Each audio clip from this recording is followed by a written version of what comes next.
السلام عليكم ورحمة الله تعالى وبركاته. نحمده ونصلي على رسوله خير الأنام وعلى آله العلام وأصحابه الكرام، أما بعد، فقد قال الله تعالى في القرآن العظيم: أعوذ بالله من الشيطان الرجيم، بسم الله الرحمن الرحيم. ألف لام ميم ذلك الكتاب لا ريب فيه هدى للمتقين. صدق الله مولانا العظيم. وقال نبينا صلى الله عليه وسلم: تركت فيكم أمرين لن تضلوا ما تمسكتم بهما كتاب الله وسنة رسول الله صلى الله عليه وسلم. صدق الصادق الأمين صلى الله عليه وسلم. பேரன்புமிக்க பெரியோர்களே, சங்கைக்குரிய அல்லாஹ்வின் நல்லடியார்களே, உலகின் மிகப்பெரிய விவசாய நாடுகளுடைய பட்டியலில் முதல் 10 இடங்களை பெற்றிருக்கக்கூடிய நாடுகளுக்கு மத்தியில் சீனாவிற்கு அடுத்தபடியாக 2வது பெரிய விவசாய நாடு என்ற பெருமையை பெற்றிருக்கக்கூடிய நாடு நம்முடைய இந்திய திருநாடு.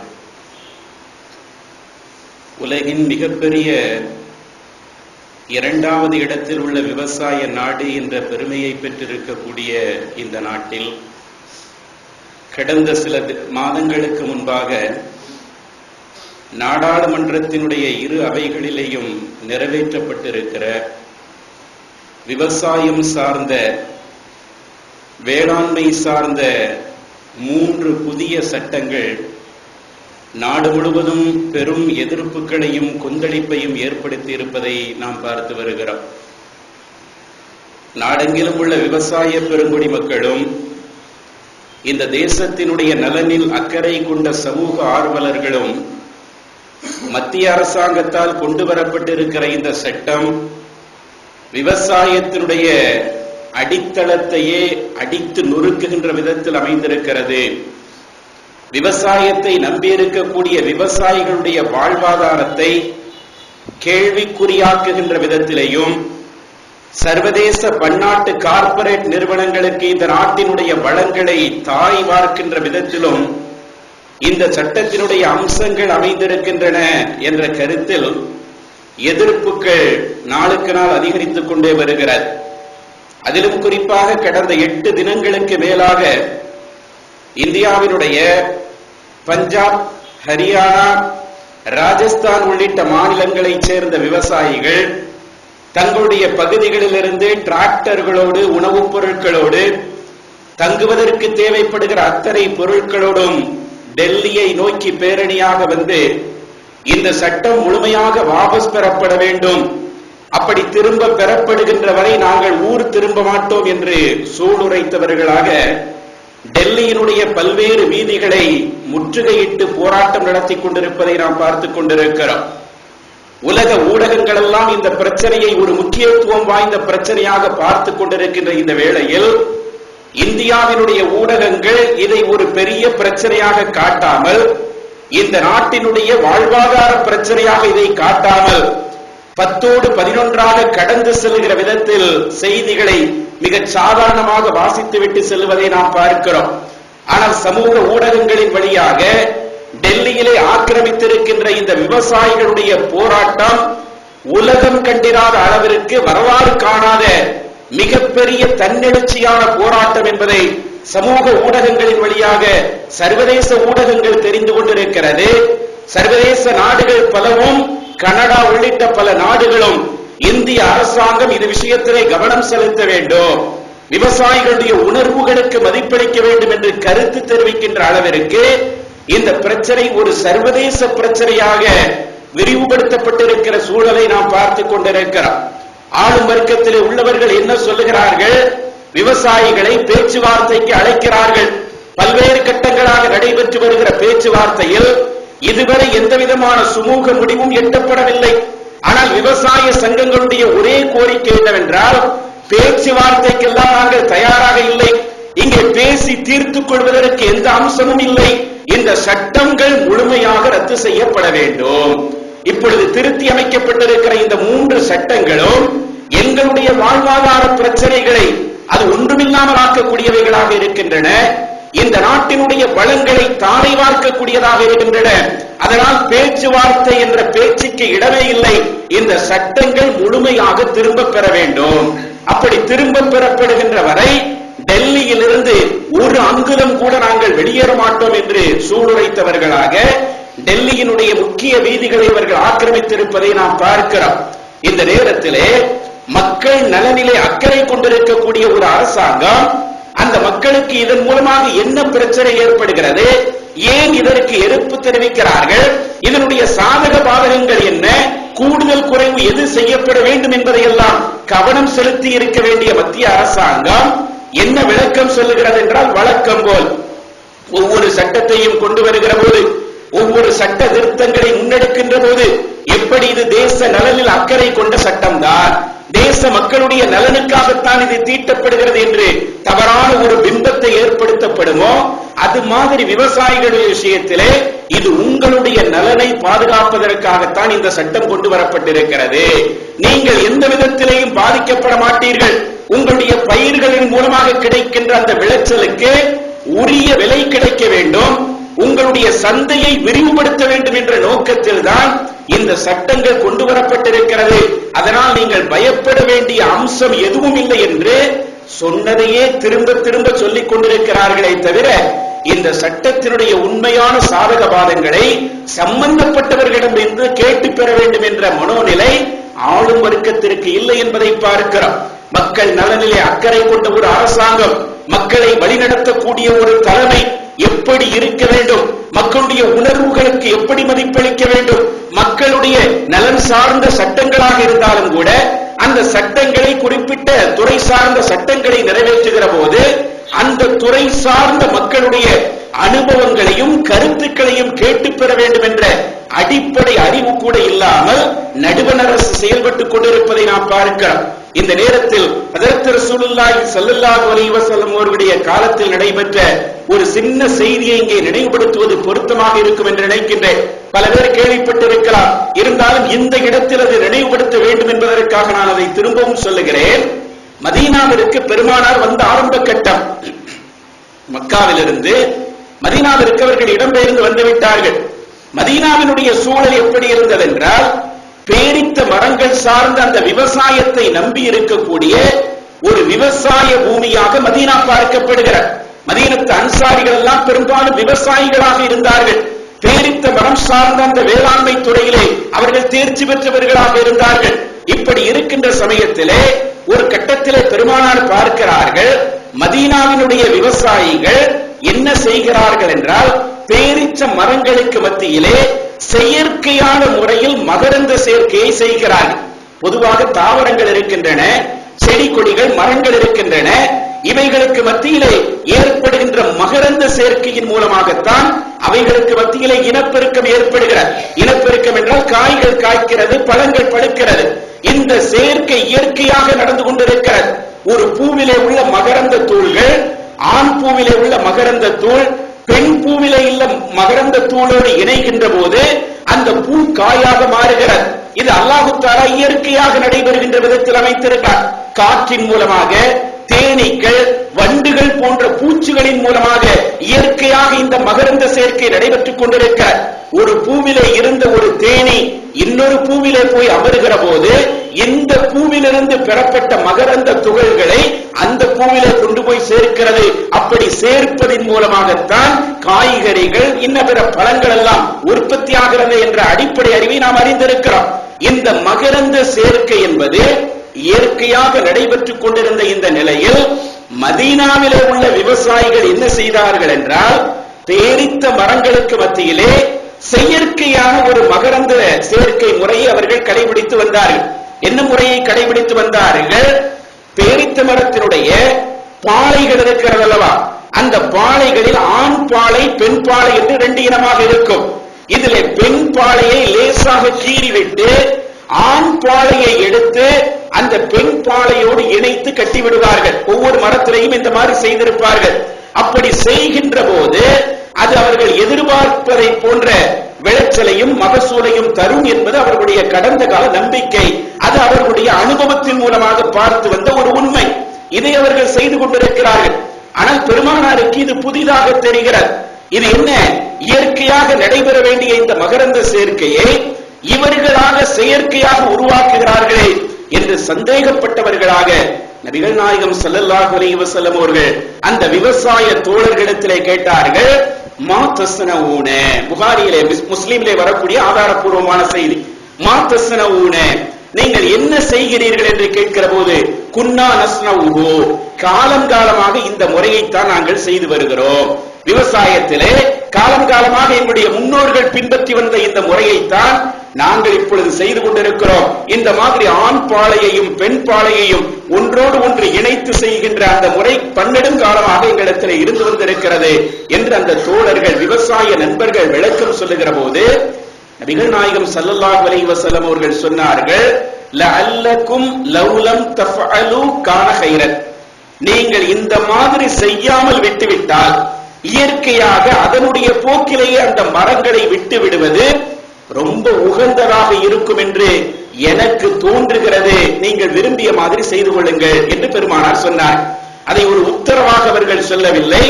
இயற்கையாக நடைபெறுகிற அந்த மகரந்த சேர்க்கையை நீங்கள் அதனுடைய வழியிலே விட்டுவிடுங்கள், நீங்களாக செயற்கையாக செய்யாமல் இருக்கலாமே என்று எனக்கு தோன்றுகிறது என்று சொன்னவுடன் நபிகள் நாயகம் ஸல்லல்லாஹு அலைஹி வஸல்லம் அவர்களுடைய தோழர்கள் அதற்கு பிறகு அந்த முறையை கைவிட்டு விட்டார். காலம் காலமாக செய்து வந்த அந்த விவசாய முறை, அதை அந்த தோழர்கள் கைவிட்டு விடுகிறார்கள். நபியினுடைய தோழர்கள் நபியினுடைய வார்த்தைகளையும் அசைவுகளையும் எப்படி பார்த்தார்கள் என்பதற்கு உதாரணம் இது.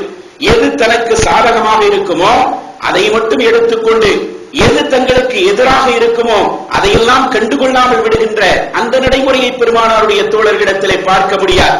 பெருமானாருடைய ஒவ்வொரு அசைவுகளையும், அவர்களுடைய ஒவ்வொரு கண் சிமிட்டலையும் உத்தரவாக உள்வாங்கிக் கொள்ளுகிற நிலையில் அவர்கள் வார்த்தெடுக்கப்பட்டிருந்தார்கள். பெருமானார் ஒரு கருத்தாகத்தான் இதை சொன்னார்கள். ஆனால் சஹாபாக்கள் அதை உத்தரவாக ஏற்று அதற்கு பிறகு அந்த நடைமுறையை கைவிட்டு விட்டார். கைவிட்டு விட்டால் என்ன நடந்தது? அந்த ஆண்டு சில மாதங்களுக்கு பிறகு நடைபெற்ற அந்த அறுவடையிலே பார்த்தால் எதிர்பார்த்த அளவை விட மிக குறைவான மகசூலை அந்த பேரித்த மரங்கள் தந்தது. வழக்கமாக கிடைக்கின்ற அளவிற்கு அந்த பழங்கள் கிடைக்காமல் ரொம்ப குறைவான அடிப்படையில் அதனுடைய உற்பத்தி அமைந்திருந்த உடனே இந்த விஷயத்தை பெருமானாருடைய கவனத்திற்கு கொண்டு வருகிறார்கள். அல்லாஹ்வுடைய தூதரே, நீங்க சொன்னீங்கிறதுக்காண்டி நாங்க அதை விட்டுட்டோம். ஆனா இப்ப பார்த்தா வழக்கத்துக்கு மாற்றமா ரொம்ப குறைவாக அந்த பேரிச்சம்பழங்களுடைய உற்பத்தி அமைந்திருக்கிறது என்று சொன்னவுடன் ஹதரத் ரசூலுல்லாஹி ஸல்லல்லாஹு அலைஹி வஸல்லம் அவர்கள் அந்த நேரத்திலே ஆட்சி தலைவராக இருக்கிறார்கள். ஒரு மிகப்பெரிய சமூக கட்டமைப்பை உருவாக்கி ஒரு அரசாங்கத்திற்கு தேவைப்படுகிற அத்தனை அம்சங்களையும் கொஞ்சம் கொஞ்சமாக சேகரித்துக் கொள்கிற ஆட்சி தலைவராக இருந்த அல்லாஹ்வுடைய தூதர் அந்த நேரத்தில் அந்த விவசாயிகளை பார்த்து, நான் என்னுடைய யோசனையை சொன்னேன், அதை நீங்கள் கேட்டுதான் ஆக வேண்டும், இதுதான் உங்களுக்கு நல்லது, இதைத்தான் நீங்கள் பின்பற்ற வேண்டும், நீங்கள் செய்கின்ற அந்த முறையை கையில விட்டுவிட்டு நான் சொல்லுகிற இந்த நடைமுறையைத்தான் நீங்கள் எடுக்க வேண்டும் என்று அவர்கள் ஆணவத்தோடு பேசவில்லை. பெருமானார் சொன்னார்கள், இன்னமான பஷருன், பணிவோடு சொன்னார்கள், நானும் ஒரு மனிதன் தான். முதலில் அதை நீங்கள் புரிந்து கொள்ளுங்கள். அல்லாஹ்வினுடைய தூதர் என்று ஒரு நிலை, ஆனால் மனிதரா இல்லையா என்று பார்த்தால் நானும் ஒரு மனிதனா. இன்னமா இதா அமர்த்துக்கும் பிஷையின் மின் அம்ரி துன்யாக்கும் மின் அம்ரி தீனிக்கும் ஃபஹுதுஹு பிஹி, நான் மார்க்கம் சார்ந்த ஒரு விஷயங்களை உங்களுக்கு உத்தரவிட்டால் அதை அப்படியே நீங்கள் எடுத்துக் கொள்ளுங்கள். அதில் உங்களுடைய சுய கருத்தை புகுத்துவதற்கு அனுமதி இல்லை. மார்க்கம் சார்ந்த, மார்க்கத்தினுடைய நடைமுறை சார்ந்த அந்த அம்சங்களை சொல்லுகிற போது அப்படியே நீங்கள் எடுத்துக் கொள்ளுங்கள். ஆனால் வைதா அமர்த்துக்கும் பிஷையின் மின் ரஅயி, உலகம் சார்ந்த விஷயங்களில், நடைமுறை சார்ந்த விஷயங்களில், மார்க்கத்திற்கும் அதற்கும் சம்பந்தமில்லை என்ற விஷயங்களில், உலகம் சார்ந்த நடைமுறை சார்ந்த விஷயங்களில் என்னுடைய சொந்த அபிப்பிராயத்தை உங்களிடத்திலே நான் சொன்னால் ஃபைன்னமான பஷரும், நானும் மனிதன் தான் என்பதை புரிந்து கொள்ளுங்கள். இந்த விவசாய விஷயத்தில் என்னை விட நீங்கள் நீங்கள் தான் அனுபவசாலியாக இருக்கிறீர்கள். எனக்கு இதை பற்றி ஒன்றும் தெரியாது. விவசாயம் செய்கின்ற அந்த நடைமுறை பன்னெடும் காலமாக உங்களிடத்தில் இருந்து வந்திருக்கிறது. எது உங்களுக்கு நன்மையை தரும், எது உங்களுக்கு பயனை தரும் என்பதை நீங்கள் தான் அனுபவபூர்வமாக அறிந்திருக்கிறீர்கள். எனவே உலகம் சார்ந்த விஷயத்தில் நான் ஒரு உத்தரவை பிறப்பிக்கின்ற போது நீங்கள் அதை விரும்பினால் ஏற்றுக்கொள்ளுங்கள், இல்லை என்றால் அது உங்களுக்கு ஒத்து வராது என்று வந்தால் அதை நீங்கள் விட்டுவிட்டு உங்களுடைய பழைய நடைமுறையை கையில் எடுங்கள் என்று மதீனத்து விவசாயிகளுடைய உணர்வுகளுக்கு நபிகள் நாயகம் ஸல்லல்லாஹு அலைஹி வஸல்லம் அவர்கள் மதிப்பளித்தார்கள் என்பதை பார்க்கிறோம். விவசாயிகளை பார்த்து இன்று ஆளும் வர்க்கம் ஏசி ரூம்களிலே அமர்ந்து கொண்டு திட்டங்களை வகுக்கக்கூடியவர்களுக்கு விவசாயத்தை பத்தி எதுவுமே தெரியாது. இந்த மண்ணினுடைய தன்மை தெரியாது, பயிரினுடைய தன்மை தெரியாது, எப்படி இதை அணுகினால் எப்படி முடியும் என்று எதுவுமே தெரியாமல் இருக்கின்ற இவர்கள் விவசாயிகளை பார்த்து சொல்லுகிறார்கள், இந்த சட்டம் உங்களுக்கு பயன் தரக்கூடியதுதான், இது உங்களுக்கு பிரயோஜனமானதுதான், நீங்கள் அதனால் ஏற்றுக்கொண்டுதான் ஆக வேண்டும் என்று மக்கள் மீது திணிக்கின்ற ஒரு நிலையை பார்க்கிறோம். இந்த போங்கு இஸ்லாமிய அடிப்படையிலே இஸ்லாமிய வரலாற்றிலே நாம் காண முடியாது என்பதை இந்த செய்தியின் மூலமாக நாம் புரிந்து கொள்ள முடிகிறது. ஹஜ்ரத் ரசூலுல்லாஹி ஸல்லல்லாஹு அலைஹி வஸல்லம் அவருடைய காலத்திற்கு பிறகு ஆட்சி பீடத்திலே அமர்ந்த ஹஜ்ரத் அபூபக்கர் சித்திக் ரலியல்லாஹு அன்ஹு அவர்களை தொடர்ந்து உமர் ரலியல்லாஹு அன்ஹு அவர்களுடைய ஆட்சி காலத்தில் ஒரு உத்தரவு பிறப்பிக்கிறார்கள். என்ன உத்தரவு என்றால், ஏன் சொல்லுகிறோம் என்றால், இன்று ஏழைகளுடைய நலனை விட இந்த நாட்டினுடைய பூர்வீக குடிமக்களின் நலனை விட பன்னாட்டு கார்ப்பரேட்டுகளுடைய நலன்களுக்குத்தான் இங்கு இயற்றப்படுகின்ற அத்தனை சட்டங்களும் உதவியாக இருக்கிறது என்ற நிலையில் இஸ்லாமிய வரலாறு நமக்கு எப்படி வழிகாட்டுகிறது என்பதை புரிந்து கொள்வதற்காக சொல்லுகிறோம். ஹஜ்ரத் உமர் ரலியல்லாஹு அன்ஹு அவர்களுடைய ஆட்சி காலத்திலே அரசாங்கத்தினுடைய பிரத்யோக மேய்ச்சல் நிலங்கள் என்று சில இடங்கள் இருந்தன. என்ன இடங்கள் என்றால், ஜக்காத்தினுடைய ஒட்டகங்கள், ஆடு மாடுகள் இவைகளை மேய்ப்பதற்காக அரசினுடைய சார்பாக சில மேய்ச்சல் நிலங்கள் ஏற்படுத்தப்பட்டிருந்தன. இந்த மேய்ச்சல் நிலங்களுக்கு ஹுனை என்று அழைக்கப்படக்கூடிய ஒருவரை பாதுகாவலராக ஹஜ்ரத் உமர் ரலியல்லாஹு அன்ஹு அவர்கள் நியமித்திருந்தார். இந்த ஹுனை என்பவரிடத்திலே உமர் ரலியல்லாஹு அன்ஹு அவர்கள் ஆரம்பத்திலே அவரை பாதுகாவலராக நியமிக்கின்ற போது சொன்ன அறிவுரைகள் புகாரியிலே இடம்பெற்றிருக்கிறது. அந்த ஹுனை இடத்திலே சொன்னார்கள், ஹுனையே, அரசாங்கத்திற்கு சொந்தமான இந்த மேய்ச்சல் நிலத்திற்கு உன்னை நான் பாதுகாவலனாக நியமித்திருக்கிறேன். இத்தகி தஅவத்தல் மظلوم, அநீதம் இழைக்கப்பட்டவனுடைய சாபத்தை நீ அஞ்சிக்கொள். ஃபஇன்ன தஅவத்தல் மظلوم முஸ்தஜாபத்துன், அநீதம் இழைக்கப்பட்டவனுடைய சாபம் அல்லாஹ்வின் மூலமாக நிச்சயமாக அங்கீகரிக்கப்படுகிறது. அவன் நல்லவனா கெட்டவனா என்பதெல்லாம் வேறு விஷயம். ஆனால் அவன் அநீதம் இழைக்கப்பட்டிருக்கிறான் என்று சொன்னால் அவன் இறைவனிடத்திலே முறையிடுகின்ற அந்த சாபம் இருக்கிறதே, ஆட்சியாளர்களுக்கு எதிராக அது நிச்சயமாக அங்கீகரிக்கப்படுகிறது என்று எச்சரிக்கை விடுத்து விட்டவர்கள் சொன்னார்கள், இந்த மேய்ச்சல் நிலங்கள் ஜக்காத்தினுடைய ஒட்டகங்கள், பைத்துல் மாலுடைய ஒட்டகங்கள், ஆடுகளுக்காக தயார்படுத்தப்பட்டிருக்கிறது.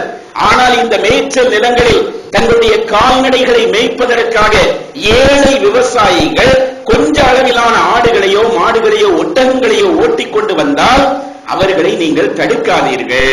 அரசாங்கத்தினுடைய அந்த நிலத்திலே, அந்த மேய்ச்சல் நிலத்திற்கு அவர்களுக்கும் உரிமை இருக்கிறது, அவர்களை நீங்கள் தடுக்காதீர்கள். ஆனால் அதே நேரத்திலே வசதி படைத்தவர்களான ஹஜ்ரத் அப்துர் ரஹ்மான் பின் அவுஃப், ஹஜ்ரத் உஸ்மான் பின் அஃபான் ரலியல்லாஹு அன்ஹுமா போன்ற அந்த வசதி படைத்த நபித்தோழர்களுடைய ஒட்டகங்களோ ஆடு மாடுகளோ வந்தால் அதை அந்த அரசினுடைய மேய்ச்சல் நிலங்களுக்கு நீங்கள் அனுமதிக்காதீர்கள். கார்ப்பரேட்டுகளுக்கு அனுமதி, ஆனால் இந்த நாட்டிலே உள்ள பூர்வீக குடிமக்களுக்கு அனுமதி இல்லை என்ற நிலையை பார்க்கிறோம். ஆனால் உமர் ரலியல்லாஹு அன்ஹு அவர்கள் சொன்னார்கள், ஏழைகளுடைய கால்நடைகள் வந்தால் இந்த இடத்திற்குள் அனுமதி, ஆனால் பணக்காரர்களுடைய கால்நடைகள், குறிப்பாக பெயர் சொல்லி சொன்னார்கள், அப்துர் ரஹ்மான் பின் அவுஃப் ரலியல்லாஹு அன்ஹு, உஸ்மான் ரலியல்லாஹு அன்ஹு போன்ற அந்த வசதி படைத்தவர்களுடைய கால்நடைகள் வந்தால் அதை நீ அனுமதிக்காதே.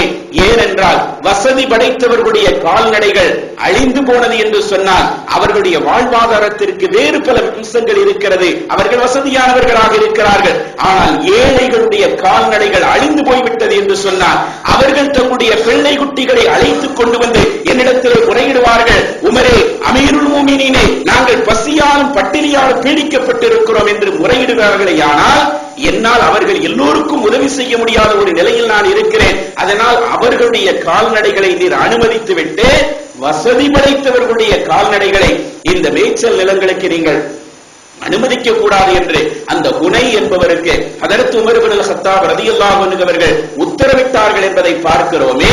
இதுவெல்லாம் நாட்டை ஆளுகின்ற ஒரு தலைமை பீடம், நாட்டு மக்களுக்கு மீது இயற்றப்படுகிற அந்த சட்டங்கள், நடைமுறைப்படுத்தப்படுகிற அந்த முறைகளிலே எப்படி நடந்து கொள்ள வேண்டும், மனிதர்களுடைய உணர்வுகளுக்கு மதிப்பளிக்க வேண்டும், அந்த நாட்டினுடைய பூர்வீக குடிமக்கள் ஏழைகளுடைய உணர்வுகள் பாதிக்கப்படாமல் செயல்பட வேண்டும் என்ற அந்த வழிகாட்டுதலை இந்த இஸ்லாமிய வரலாறெல்லாம் உலகத்திற்கு உணர்த்தி கொண்டிருக்கிறது.